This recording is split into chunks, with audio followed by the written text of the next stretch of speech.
Right. Hello and welcome.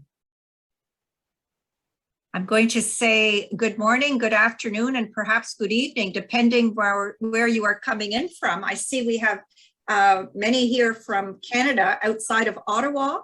We have also some guests here from Georgia and one from Lagos. And so it's really good to have you join us. Hooray. Hooray. Anna, thank you so much for asking people where they're from. So before we begin, I'm going to ask Anna, where are you calling from today? I'm calling in from Asheville, North Carolina. All right. You are from North Carolina also. So great. So thank you. So we'll begin. As you notice, we're recording. So I just wanted to make sure you did notice that.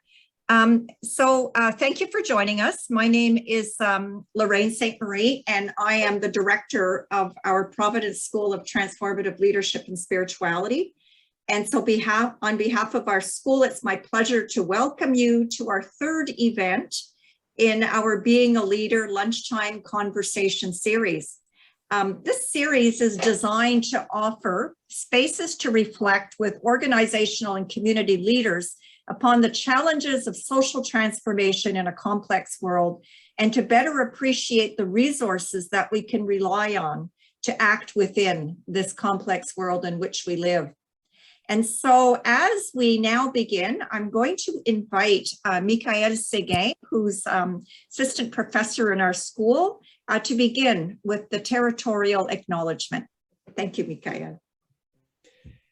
Hello, everyone. Pijashig, welcome. We would like to acknowledge that St. Paul University is located on the traditional unceded territory of the Anishinaabe Algonquin people. We would like to honor the Anishinaabe, the first peoples of the lands and waters of the Kishishibi, Ottawa River Valley from time immemorial. We acknowledge that the site of the city of Ottawa serves as the home of the Anishinaabe, as a place for spiritual ceremonies, cultural gatherings, and exchanges among First Peoples. Today, the spirit of peace and friendship is the foundation of relationships among Indigenous peoples and non-Indigenous peoples from around the globe.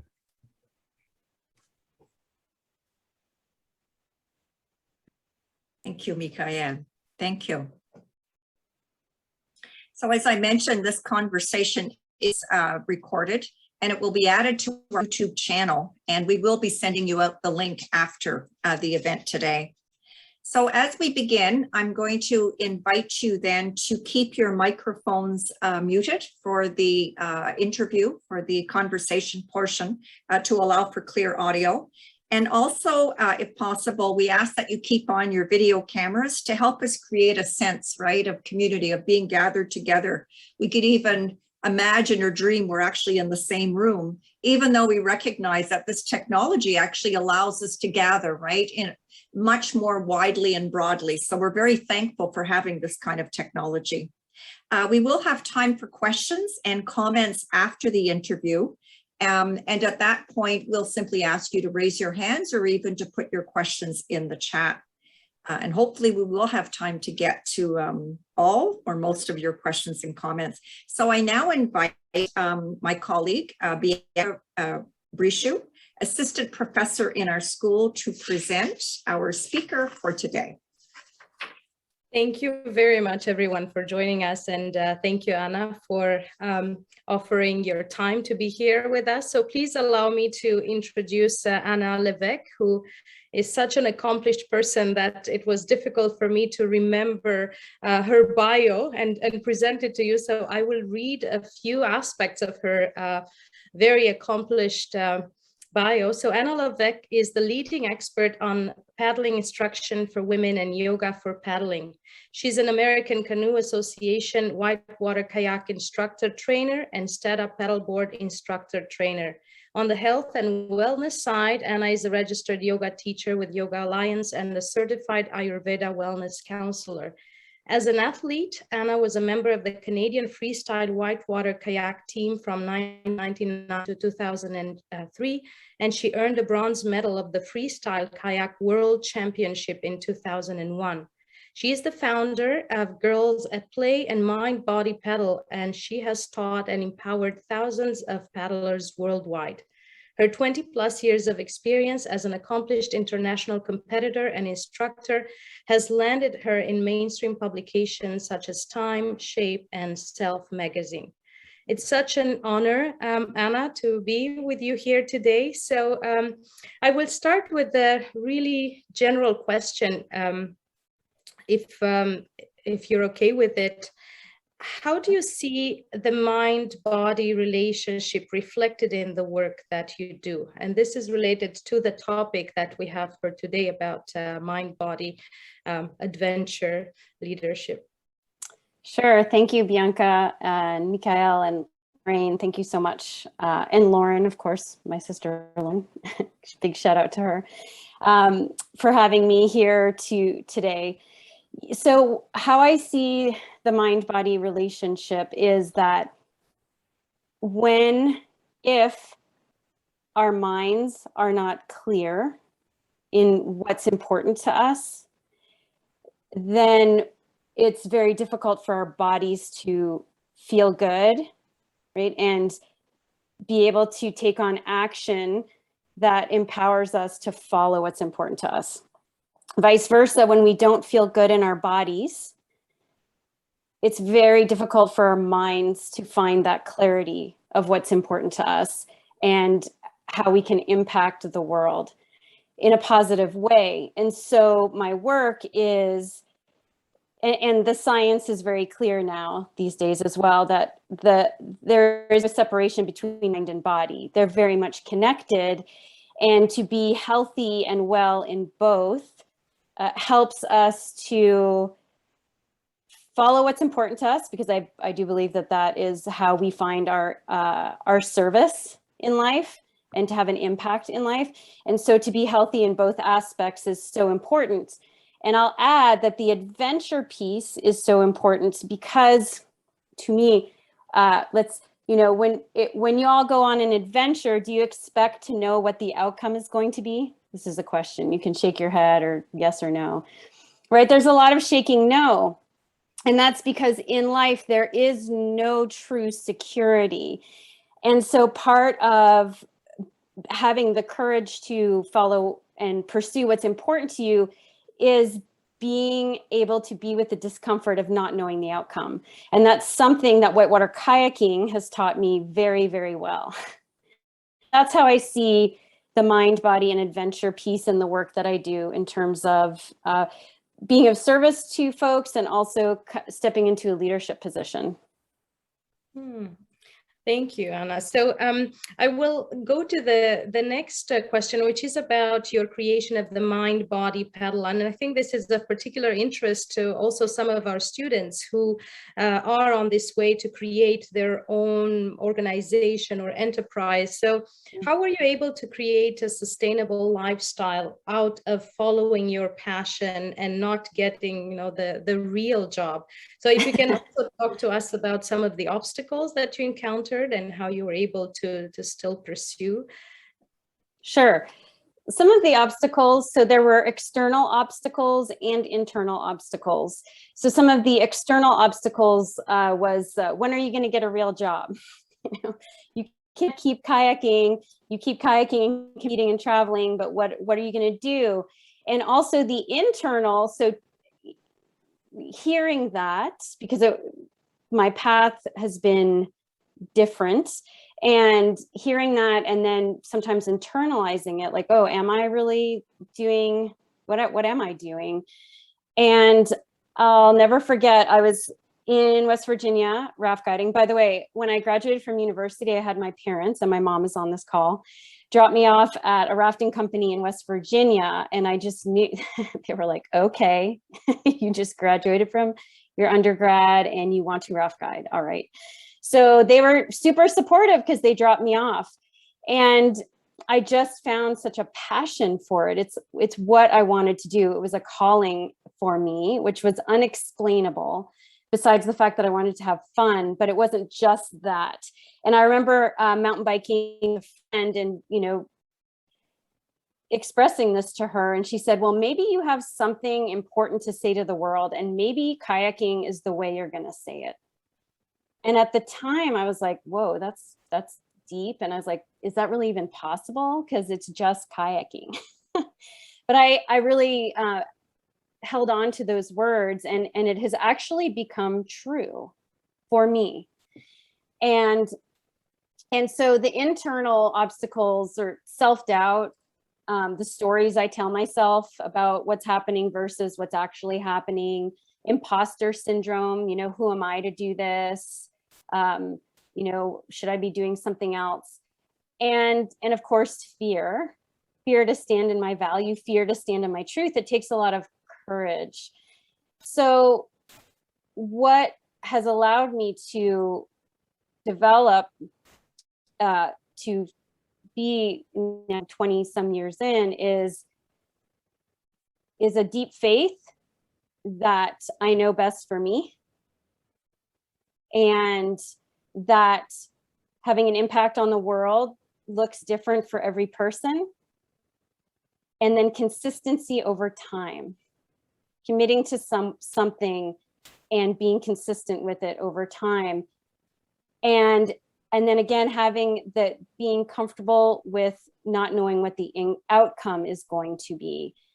And from the external pressures of what others thought, because so many times, even when I did my first instructional DVD for women, which was really in whitewater kayaking, it has traditionally been a very male dominated sport. You know, so many people said, oh, I don't know why you're doing that. What's the difference between men and women? There is no difference. I mean, at every turn I had people questioning, but I kept my internal compass, you know, checked in with myself. So the biggest answer that I'm going to give you is self-awareness. Self-awareness is really, and the continual cultivation of self-awareness and my own truth is what has really helped me do what I'm doing today. Thank you. That's really interesting. It's almost like you kept the self-awareness as that guiding piece, you know, that was helping you move through the doubts that were coming from outside. And I think it's very helpful to find out the external and internal obstacles, because I think sometimes the more aware we are, the easier it gets to navigate through them. So you mentioned that your clients are mostly, well, actually, I think exclusively women. So would you like to talk to us a little bit about your focus on women? Is there a particular reason why you chose to focus on them?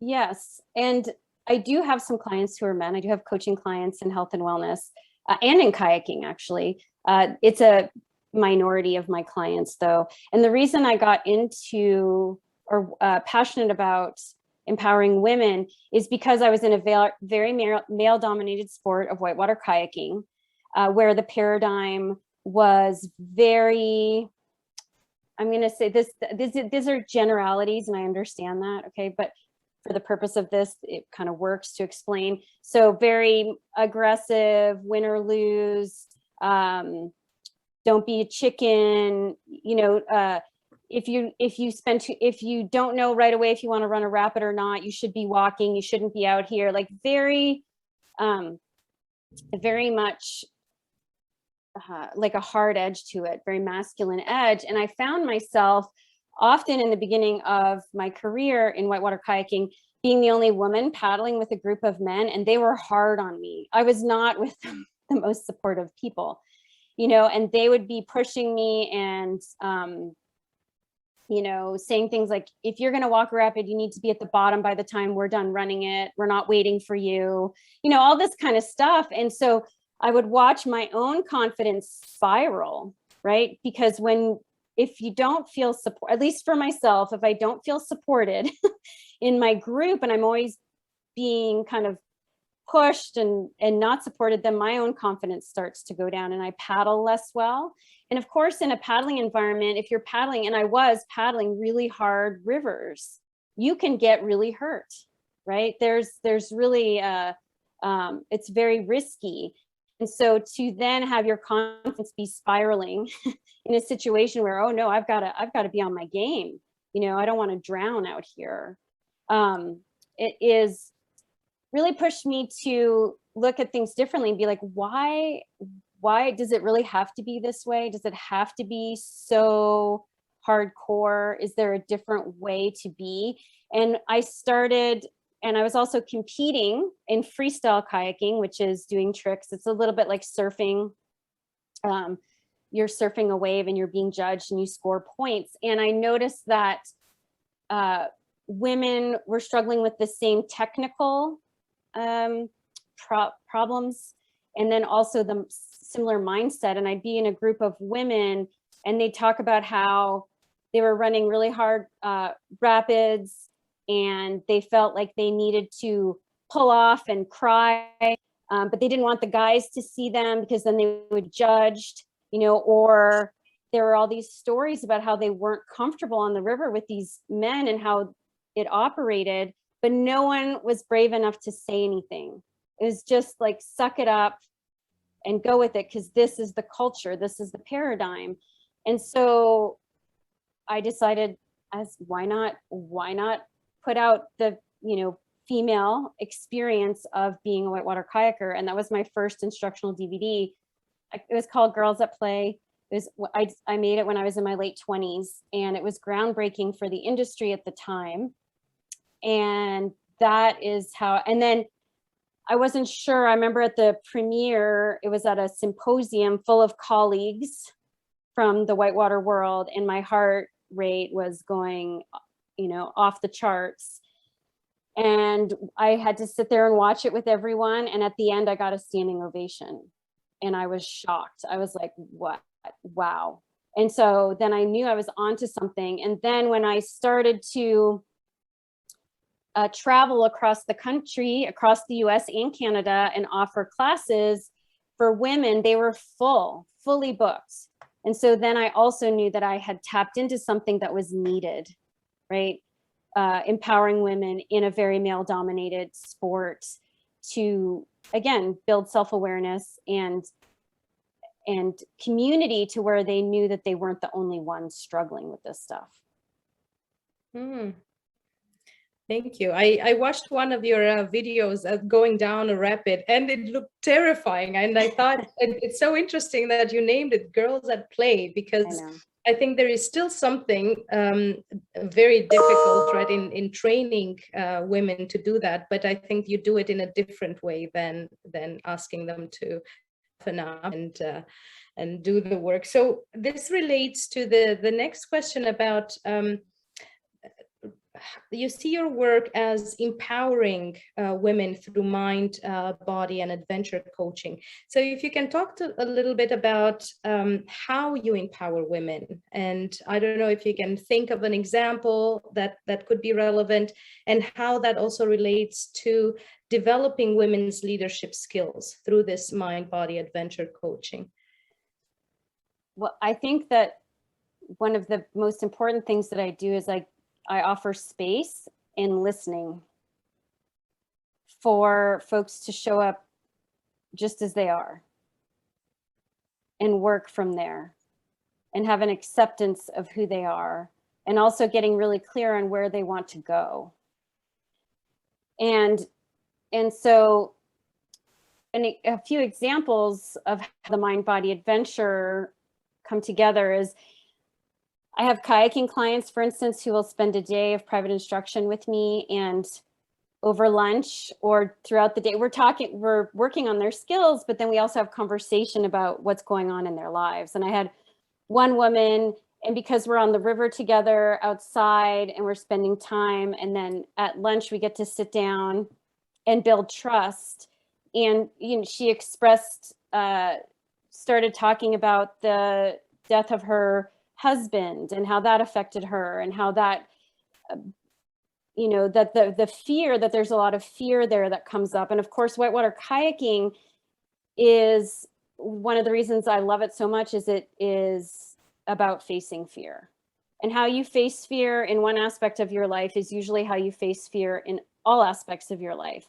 And so how people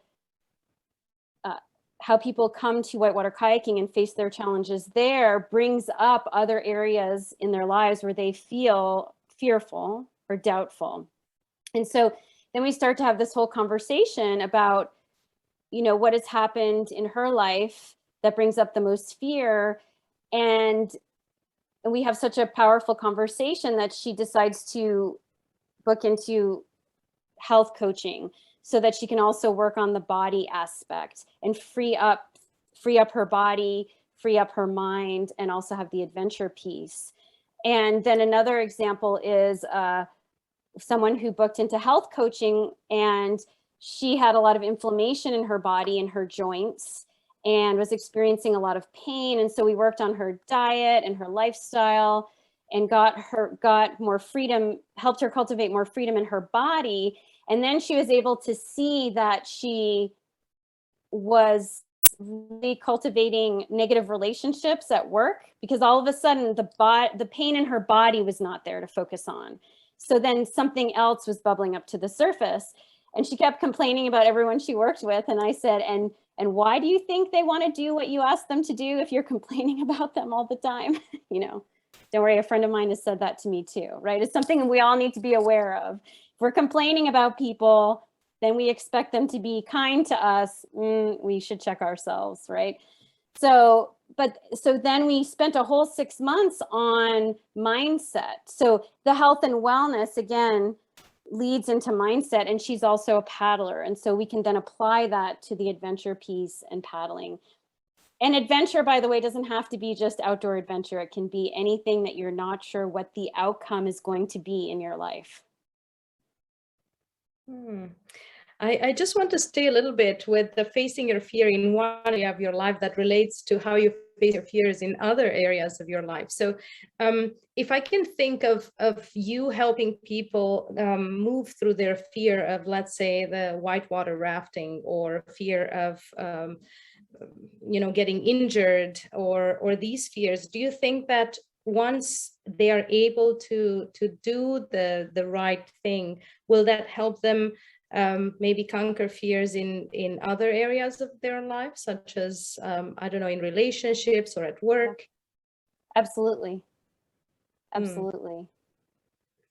Yeah. So because because so what is the most low cost, always available to us stress release and fear management? It's the breath, right? It's taking a deep breath. And so actually some of my kayaking students come to me and they say, how can I get so nervous in a rapid, how can I calm my mind? And I tell them, if you don't practice calming your mind in your day-to-day life, using the breath as the simplest of tools, then you're not going to be able to calm your mind in the middle of chaotic rapid. So in whitewater kayaking, we have an expression called practice hard moves in easy water, right? So you practice on the easy water and you get your skills really dialed in. And once they're dialed in, then you step it up to the next level, but you practice the hard moves that you'll encounter in the next level on the easy water. And so many folks will accept that as for their skills practice, but they don't think about it for their mindset practice.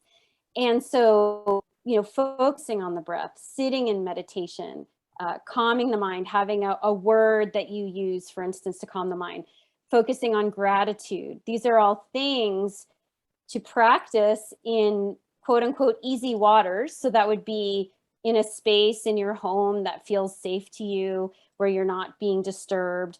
And you practice there so that then when you are in a stressful situation, you can call on that practice, that consistent practice. You refer in your blogs to this metaphor of pedaling as life. That I found really interesting. And if you can tell us, what is it about paddling that influenced your approach to life, and how it made you see life in a different way? Paddling has really helped me cultivate courage. And I think that is such an important skill to cultivate in life, especially anyone who wants to start their own business or do their own thing, follow their own path. It takes a lot of courage. And again, courage is being afraid and acting anyway. And so, and acting anyway, even when you don't know what the outcome is going to be. And every time that you run a river in whitewater kayaking, you do your best, you focus on the now, this moment, right?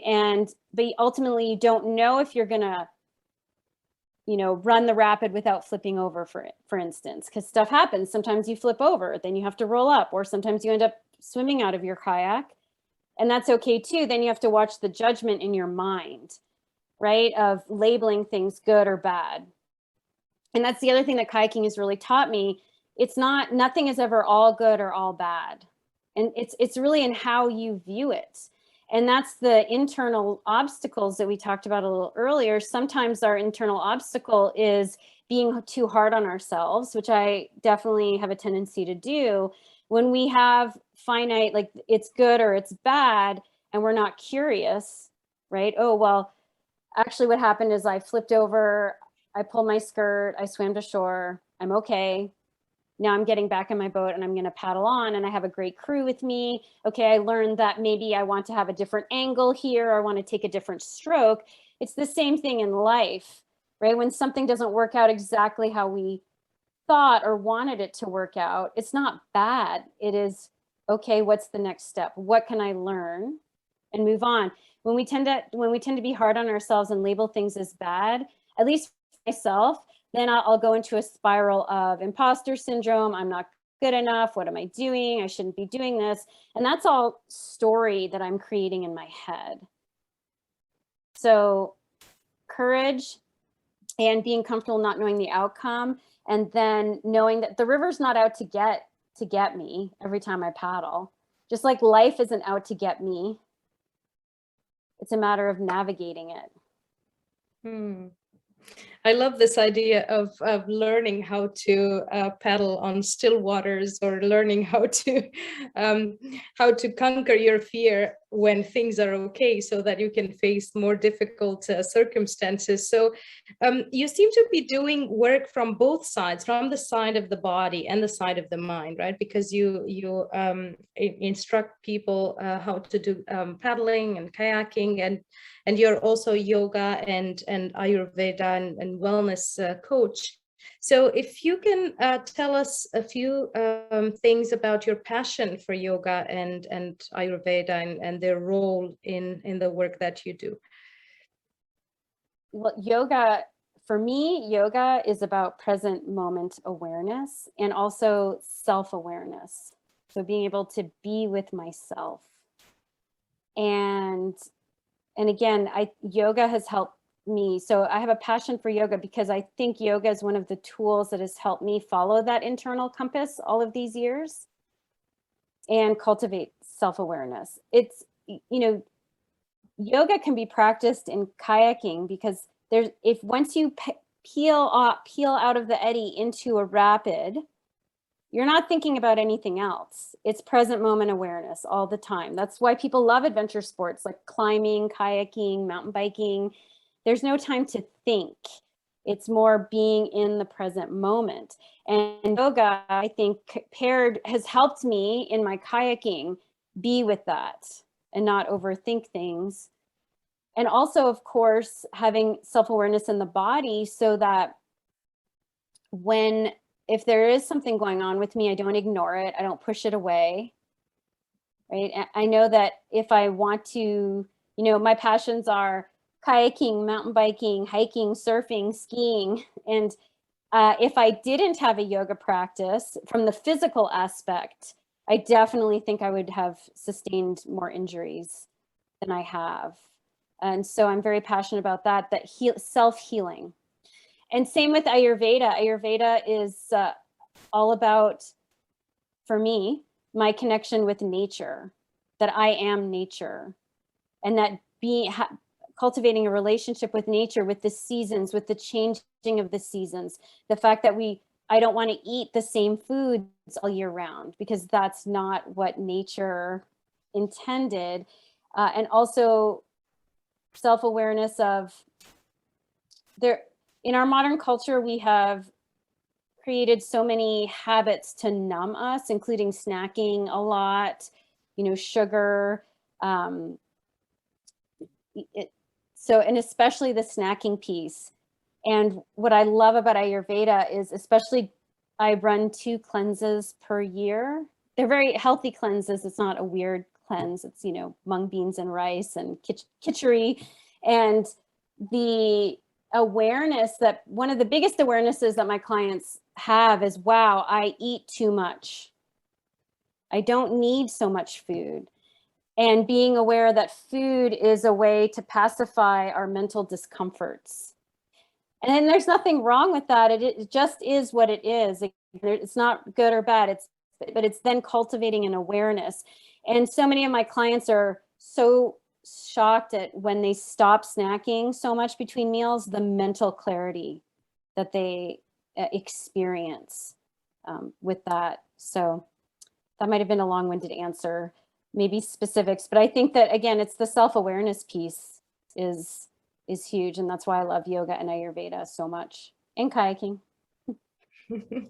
So do you consider these mind-body practices spiritual practices, and do you think that they help develop people's leadership, or your clients' leadership, and your own leadership as well? Yes, because spirituality for me is self-awareness and my connection with nature, my connection with life or God, right? Or whoever that is for, or whatever that is for you. And it helps with that internal compass.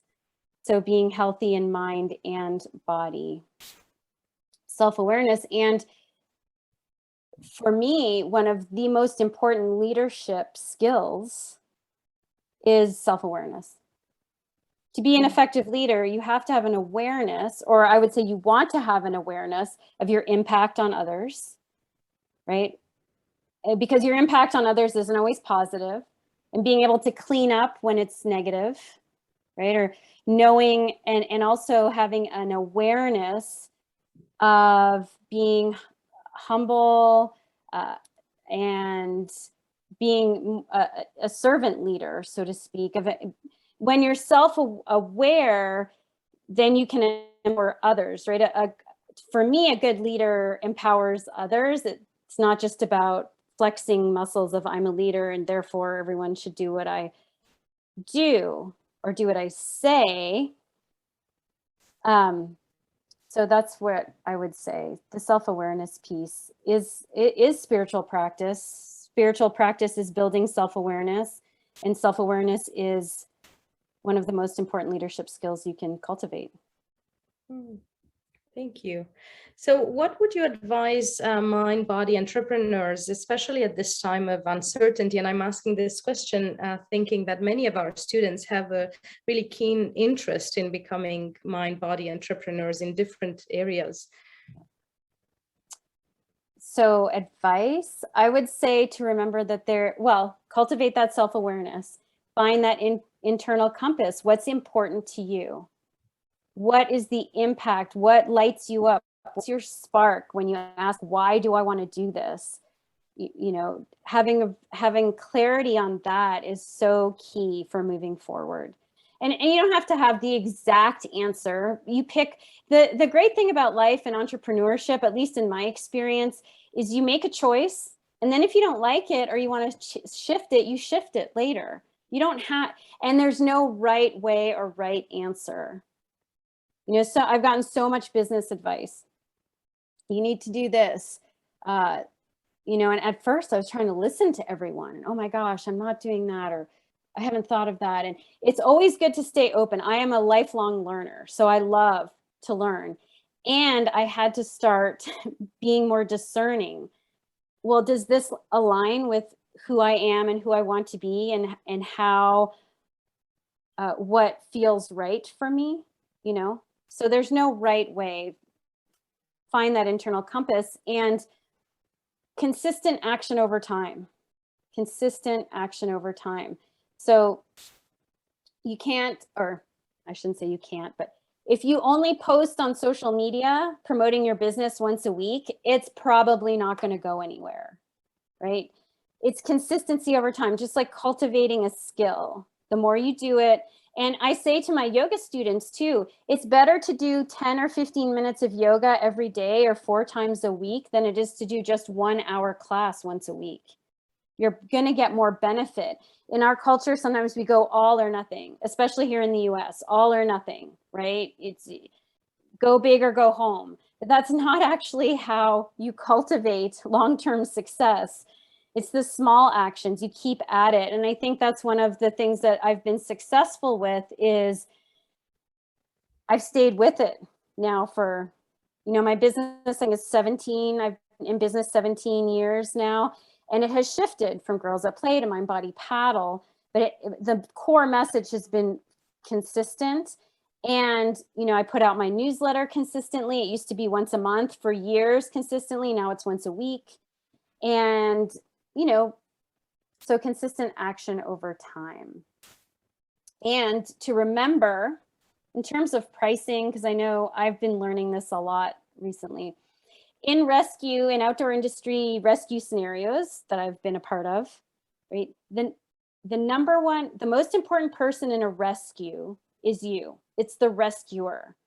Because if you prioritize the person that needs to be rescued, and then you get into trouble because you jumped into the water too soon without assessing the scene and taking care of the other people around you, then you have 2 people who need help.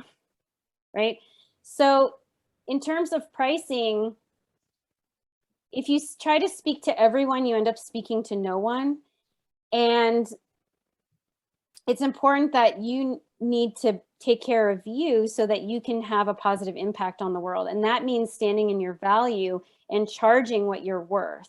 Doesn't mean that you can't do pro bono stuff, that you can't have many different levels of, like, I put out free content, I have group coaching that is lower cost, and then I have higher priced coaching that's one-on-one and trips, right? So I try to have content that is good content.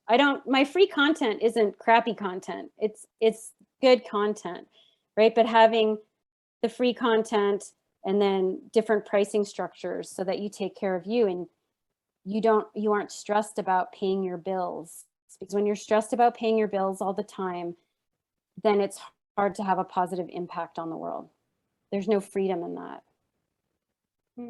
Thank you, Anna. That's really helpful to hear. I think both aspects of consistency over time and self-awareness, or knowing what sparks your joy. And I really love the title of on your website about reigniting your spark for life. In terms of the mind-body adventure coaching. So I will end up here my questions, and I would like to invite listeners to ask your own questions. You can either put up your hand, the virtual hand, or your own hand. And we will be very happy to have your questions for Anna.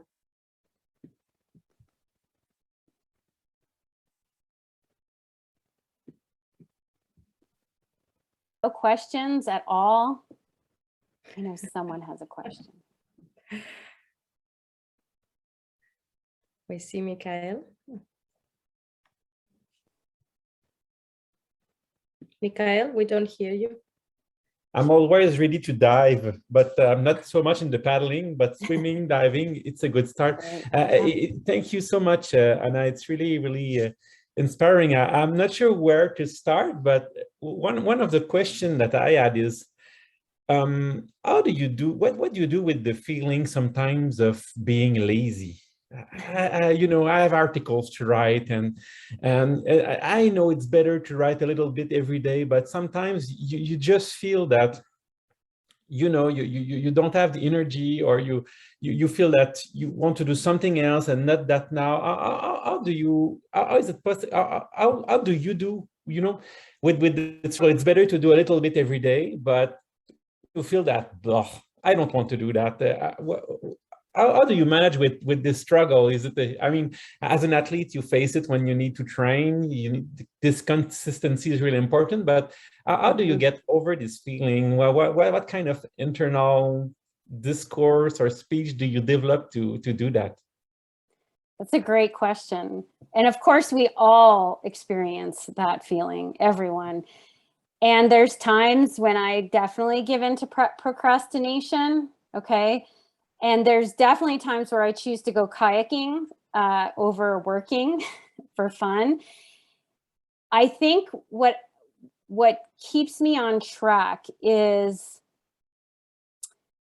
when I make a commitment, that I want to follow through with that commitment. And it's like if I'm paddling a river that's really scary, and I'm like, oh, I don't want to do this. I don't know why I'm doing this. I keep my eye on what it feels like once I'm done. And I keep that, I bring that into my mind's eye. Oh, I don't really want to do this, but I know that when I'm done, it's going to feel so good. Like I'm going to feel so much better. I'm going to be joyful. Or in terms of like work, my calendar is going to be freed up. Like I want to do this evening with so-and-so. And if I don't get this done, I won't be able to do that. And so getting real with what the impact of my actions is on my life and whether I want those impacts, right? What do I want to have happen? Does that make sense? Yeah. Thank you. And then sometimes then I wait and I do procrastinate, and then I work well under pressure of a deadline. And I use my calendar a lot. Like my calendar, having the structure of putting stuff in the calendar is really motivating for me. So there's ways, right, to develop that internal discipline. That's what certainly, and I think one of those ways too is knowing ourselves, right, and what our own tendencies are. So thank you for that. Thank you. Well, now we have a question here from Sahar and then from Asta. Go ahead, Sahar. So thank you very much, Anna, for such an interesting speak to us. So thank you very much for that. Very informative. My question is around training. So you said you had been training, right? Like different, I'm guessing different age groups from women and men. Is that true? Or? You know, I actually focus on women who are over 45. Okay. Yeah. Okay. In the past, I have worked with some younger women, definitely, but the bulk of my clients are age 45 and up. And I find that in that age group, there is a struggle to set boundaries and stand in one's own value. And some women have, their kids they're empty nesters and they want to rediscover who they are. So, yeah. And what was their level of, like their level of comfort, right? Or expertise? Did you have ones who had none? Oh yeah, yeah. I work okay, with total beginners. You can have no experience, and I work with more experienced folks as well. So, yep. And how challenging is it to work with the ones who have? I'm just looking for myself. Yeah. Oh, it's wonderful. It's wonderful to work with beginners. Okay. It's wonderful, and that's where mindset is so important, and creating a space of trust and having a progression to where I don't take people too soon into whitewater, and we really work on comfort, water comfort. So as much as possible. And yeah, no, it's wonderful. And an effective instructor will be very happy to work with all levels. And so if you ever feel like you're taking a lesson and you don't feel like the instructor is, creating an environment where you can thrive, then it's time to find a different instructor. That's my opinion. Thank you. Thanks, Anna. Thank you. Yeah, you're welcome. Good advice. It also meets a lot what you heard you say there, Anna, is you meet people where they're at. Right. Yes. I think that's the key, right? That I think is the mark, right, of a good educator, a good accompanier. So thank you for Right. that. All right, we have Asta and then Lauren. Go ahead, Asta. Thanks, Lorraine. Hi, Anna. Thank you so much for everything you've shared with us. I really appreciate your authenticity and your transparency and your compassion for everyone that you seem to work with. So my question is about the entrepreneurial piece. So this whole topic surrounds self-doubt. So for those of us that don't have bronze medal or any kind of tangible skill, like nobody can see what my skills are in the way that they can see what your skills are. And like reality logistics, you know, like those of us that aren't living with families or spouses or partners or, in my case, for example, I'm a single mom. In my 6th year of university, I've been living in poverty for 10 years. So I have absolutely no confidence that I have that thing that will lure people in. I know I'm capable. My professors know I'm capable. My friends know I'm capable. My family thinks I'm out to lunch. But how do we do that? How do we find that courage? Mm-hmm. Well, you know you have something to offer because you're alive and you're here, right? So everyone who's here has something to offer. Otherwise, we wouldn't be here. But how do I sell that to others without a bronze medal? I hear you. So even think of all the people who, okay, do you know who Laird Hamilton is? He's a big surfer, big wave surfer, super famous surfer. And he started a paddleboard company with his name on it, right? Like a stand-up paddleboard manufacturing company. And it failed. No one cared that his name was on the paddleboards. No one cared. That wasn't a selling point. Okay, if I were just selling myself as a bronze medalist, yeah, sure. Like that was in 2001. That was a long time ago, right? It's not about what you do. It's about who you are and how you communicate that. And what I'm learning is the communication piece is so important. And the communication piece is connecting with the people who you want to serve. What are their pain points, right? What is going on for them? What are they struggling with? And what is the antidote that you can offer them? What in your service, what are you great at? And it's about really communicating. I understand how you're feeling, or and here's how I can help you.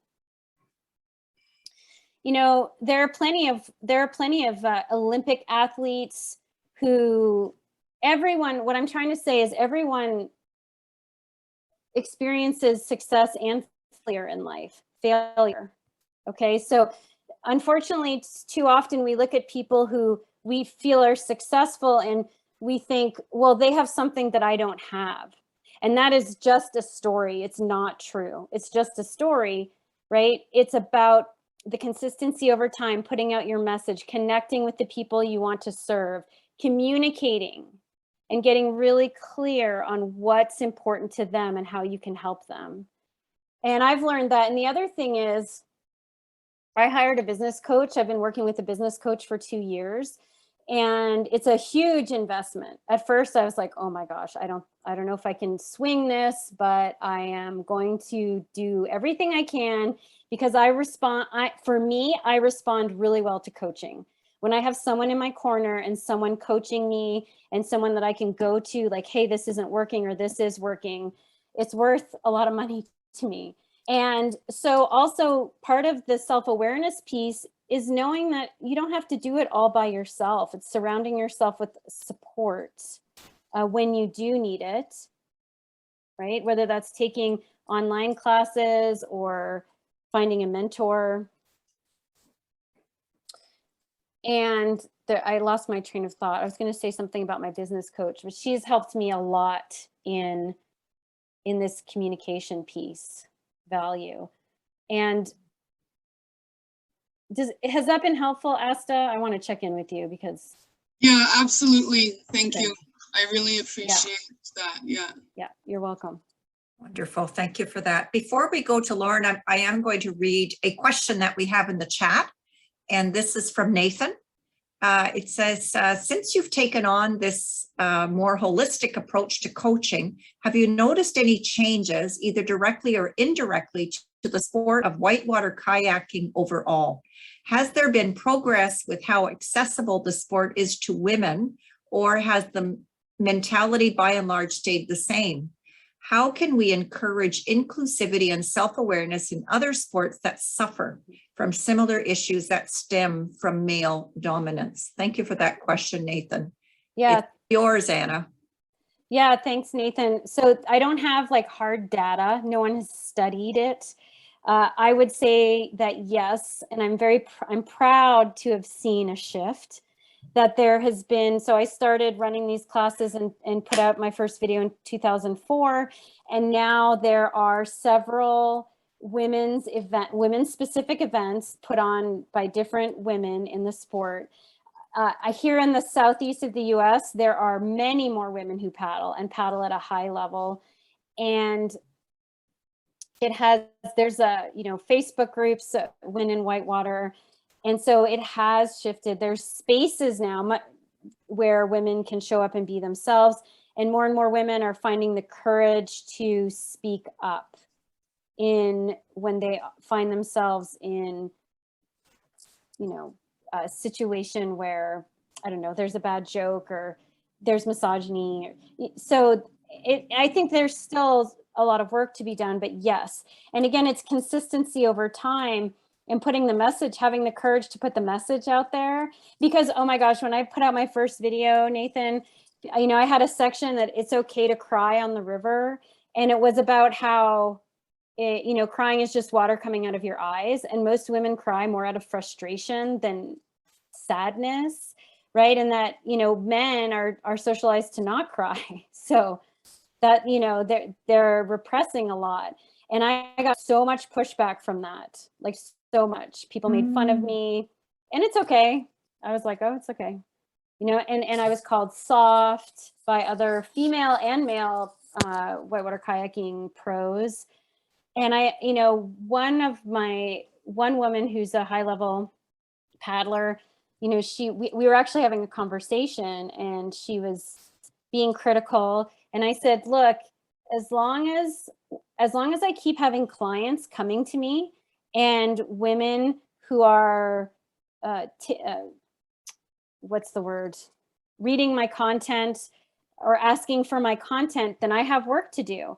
I said, when I have no more clients and no one's coming to me anymore, my work is done. Fine. You can, then yes, there's no reason for my work. But until then it's valuable. And I think it's, again, standing in the value and having the courage. If there's folks coming to you in the sport and you're able to create a safe environment. So step up and run classes, post in Facebook groups, have meetups where that's the whole purpose of the event is to create and you don't have to always put it out there. Like the purpose of the event is to create a safe space. You can just do it. And that's who you are. And by being a role model, then other folks take it on like, oh, I guess it's okay to be this way. Or I really like how Nathan is, so I'm going to start being that way as well.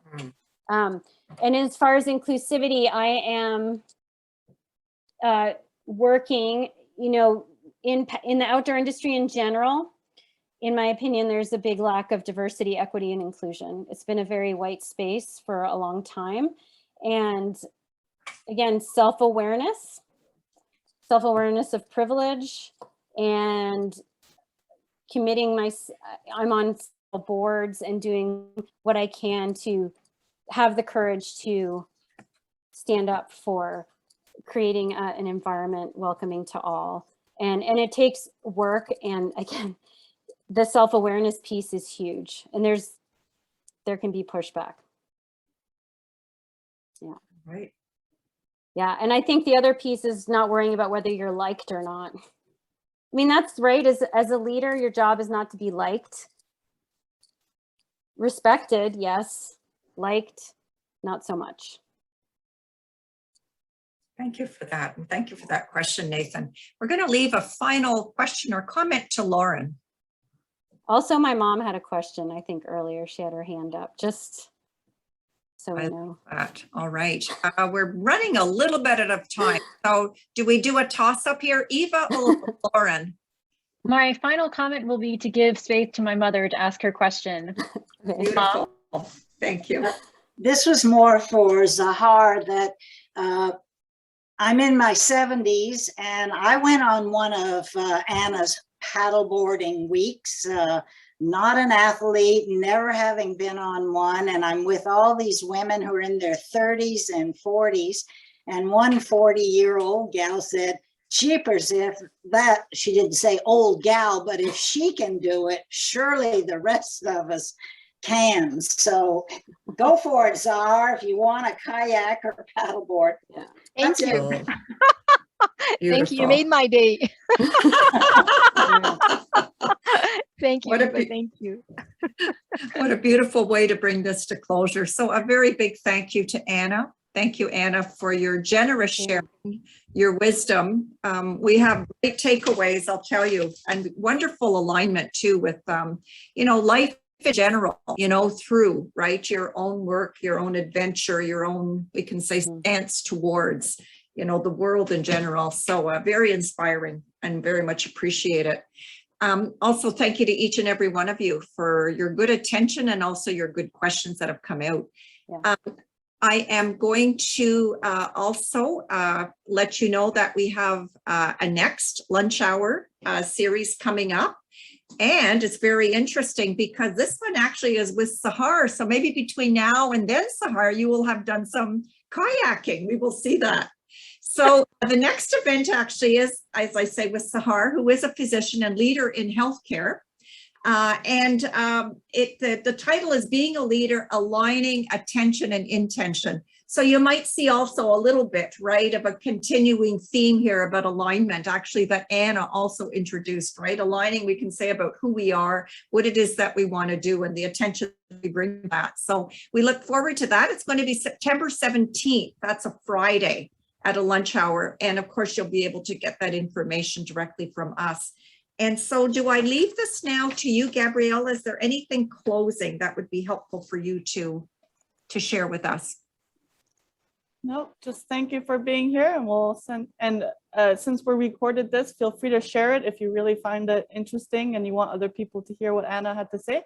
I think also if you want to check out, I think Anna shared it in the chat, but her website and her blogs and information, and contact her directly. She's obviously a wealth of interesting wisdom and lots to share. So yeah. Wonderful. Yeah, I just wanted to add that her website is amazing. I keep finding things. I keep going back to it.